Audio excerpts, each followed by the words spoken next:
আসসালামু আলাইকুম ওরহমতুল্লাহি ওবরাকাতুহ। সম্মানিত মুমিন মুসলমান ভাই ও বোনেরা, আজ আপনাদেরকে এমন একটি গুরুত্ব ও ফজিলতপূর্ণ দোয়ার কথা বলবো, যে দোয়াটি মহান আল্লাহ তাআলা আমাদেরকে পবিত্র কোরআন শরীফে শিখিয়েছেন এবং আমরা দোয়াটি সবাই পারি, কিন্তু ফজিলত না জানার কারণে দোয়াটি পড়তে আমরা আগ্রহী না। অথচ এই দোয়ার মধ্যেই রয়েছে দুনিয়ার সমস্ত কল্যাণকামী জিনিস এবং আখিরাতের সকল কল্যাণকামী জিনিস এবং জাহান্নাম থেকে মুক্তি। তাহলে আসুন সেই দোয়াটি জেনে নেই। তার আগে আপনি নতুন হয়ে থাকলে অবশ্যই চ্যানেলটি সাবস্ক্রাইব করবেন।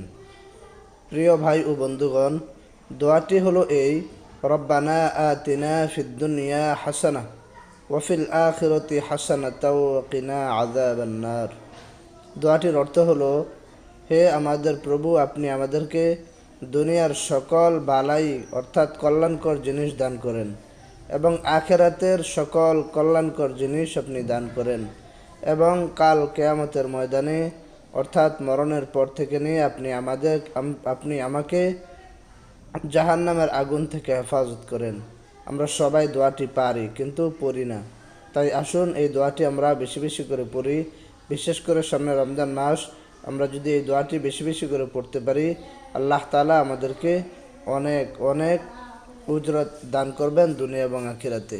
আল্লাহ তাআলা যেন আমাদের সবাইকে দুনিয়া এবং আখিরাতে সফলকাম হওয়ার তৌফিক নসিব করেন। আমিন।